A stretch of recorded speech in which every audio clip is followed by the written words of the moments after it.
On va parler du leader de la Liga, le Real Madrid. Pourquoi on a choisi de parler du Real? Parce que finalement, Carlo Ancelotti n'est pas encore parti. Ça fait de longs mois désormais que son nom est lié à la sélection brésilienne. Finalement, c'est Diniz qui a été choisi pour la sélection. A priori, on pensait que ce serait pour un intérim jusqu'à l'arrivée de Carlo Ancelotti, mais les choses ne sont plus si claires que ça. Interrogé avant le match face à Cadiz en conférence de presse, il a dit mon avenir, point d'interrogation, je vais attendre le Real Madrid jusqu'au dernier jour. Est-ce que tu peux nous décrypter déjà peut-être cette réponse? Oui, alors cette réponse, elle vient dans un contexte un peu particulier parce que début de semaine passée, José Mourinho a été interrogé justement Ok. sur l'avenir d'Ancelotti, sur s'il pensait que Ancelotti devait continuer au Real Madrid ou pas. Et lui, il a répondu, quand le Real Madrid te veut, il faut être totalement fou pour quitter le club. Ok. Et il dit, il n'y a qu'un seul fou qui a fait ça, c'est moi. Voilà. C'est un peu fou parce qu'il y a Zidane quand même. Mais bon, Mais Zidane, il est pas fou, c'est pour ça. Zidane, il est pas fou. Et donc, Ancelotti a été interrogé en conférence de presse sur ça pour dire est-ce que, entre guillemets, vous êtes fou et vous allez quitter le Real Madrid alors que le Real Madrid vous veut. Et lui, il a dit non, il a répondu, en gros, la question a été formulée est-ce que vous allez attendre le Real Madrid jusqu'au bout s'il vous veut? Et il a dit oui, Ok. évidemment. Donc, c'est une question un peu alambiquée qui revient sur cette déclaration de José Mourinho.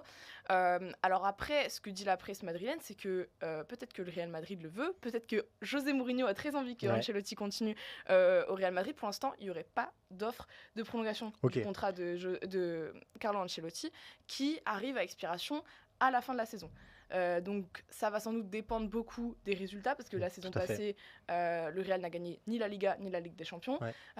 Donc il y a sans doute aussi des attentes à ce niveau-là. Et malheureusement, ça risque d'être compliqué pour Ancelotti parce qu'il a énormément de blessés cette saison. Moi, j'ai une question, c'est comment le vent a-t-il pu tourner autant? C'est-à-dire qu'il y a quelques mois, c'est pas que c'était officiel, mais c'était acté, on avait envie de dire. Là, tu nous dis que finalement, les choses sont un peu plus dans l'air, que si le Real venait à gagner la Liga, bah, peut-être que Carlo Ancelotti pourrait rester. Comment ça a tourné et comment le vent a tourné en faveur d'Ancelotti? En fait, il y a toujours eu deux parties et deux échos différents. Du côté de la fédération brésilienne, on a toujours dit que c'était bon, c'était signé. Même le président de la fédération lui-même a dit que c'était OK, Ancelotti arriverait à l'issue de son contrat au Real Madrid. Et lui, Ancelotti, il n'a jamais rien confirmé. Il a toujours dit moi, je vais aller au bout de mon contrat au Real Madrid, point. Et il n'a jamais dit j'irai au Brésil ou j'irai pas, etc. Il a toujours garder ce cap de dire moi je vais aller au bout de mon contrat. Et d'ailleurs quand on le réinterroge même encore aujourd'hui alors que la fin de contrat arrive là à l'issue de la saison, il reste sur cette idée de j'irai au bout de mon contrat. Et maintenant en plus il y a une sorte d'appel du pied au Real Madrid de lui dire si vous me proposez une prolongation, moi j'y vais. Donc c'est beaucoup moins clair que laisse penser la fédération brésilienne. Je pense que la fédération brésilienne a aussi un peu envie de faire pression sur Carlo Ancelotti parce que si on voit les derniers résultats du Brésil en qualification Coupe du Monde, c'est quand même 2 défaites là, lors de la dernière trêve. Donc je pense que c'est un peu un jeu comme ça. Et d'un côté, Ancelotti en gardant ce cap-là aussi, de dire moi je suis sous contrat avec le Real Madrid, point. Il se garde l'opportunité peut-être de prolonger au Real sans avoir de fiasco ni quoi que ce soit en disant moi j'ai toujours été droit dans mes bottes et voilà. Politiquement c'est plutôt très habile. Il y a un homme qui sera au cœur de toutes ces discussions, c'est Florentino Pérez. Alors on l'a dit, peut-être aussi que ce qu'a permis Ancelotti cette saison, à savoir de partir sur une saison avec quasiment aucun avant-centre, mais réinventer un petit peu ce Real Madrid joue en sa faveur. Mais est-ce qu'on connaît la position de Florentino Pérez sur cette question-là? Et bah Florentino Pérez ne s'est jamais exprimé là-dessus parce que justement Carlo Ancelotti lui aimerait bien, ce que dit la presse madrilène, il aimerait bien avoir le soutien de Florentino Pérez dans toutes ces questions qu'on lui pose quasiment chaque conférence de presse pour savoir si oui ou non il irait au Brésil. Et à aucun moment Florentino Pérez a dit ah non, Carlo Ancelotti il va rester avec nous. À aucun moment. Et donc, pour l'instant, je pense que Florentino Pérez attend de voir justement ces fameux résultats à l'issue de la saison, même si j'imagine qu'il est tout autant conscient des manques qu'il y a au sein de l'effectif.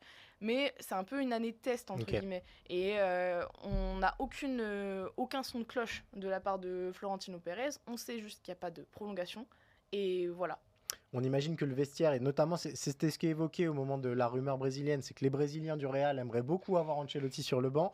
On sait que le vestiaire, et ça a toujours été le cas avec Ancelotti, est plutôt derrière son entraîneur. C'est quelqu'un de très apprécié. Malgré tout, quand on voit les noms qui sont évoqués pour le remplacer, il y a Xavi Alonso qui est à la tête d'une des équipes les plus alléchantes d'Europe premier de cette Bundesliga. saison. Tout à fait. Il y a Raoul, qui on n'a plus besoin de le présenter. Nagelsmann potentiellement qui est avec la Mannschaft jusqu'à l'Euro. Zinedine Zidane qui revient aussi régulièrement, voire De Zerbi. Il n'y a pas une volonté de changement. Pourquoi il n'y a pas une volonté de changement de se dire, bon bah là c'est vrai que ça pourrait être quand même faire rentrer le Real dans la modernité avec ces profils-là qui sont quand même très attrayants. Bah, si on a tous ces noms qui fuitent un peu à droite à gauche, c'est parce que le Real Madrid commence à chercher aussi un successeur d'Ancelotti. Et dans la mesure où il n'y a pas de prolongation, on peut s'imaginer qu'un de ces noms-là sera sur le banc la saison prochaine. Donc, il y a un favori dans tous ces noms? Xabi Alonso peut-être? Je pense que Xabi Alonso là est bien parti parce que son nom était déjà évoqué l'année dernière quand Ancelotti allait peut-être rejoindre la sélection brésilienne. Vu les performances qu'il a cette saison avec le Bayern, c'est difficile de passer outre. Et surtout, on a eu la déclaration du président du Bayer Leverkusen qui dit, entre guillemets, on s'entend bien avec Xavi. S'il a envie de partir au Real, il ne le dit pas comme ça, mais on peut trouver un terrain d'entente.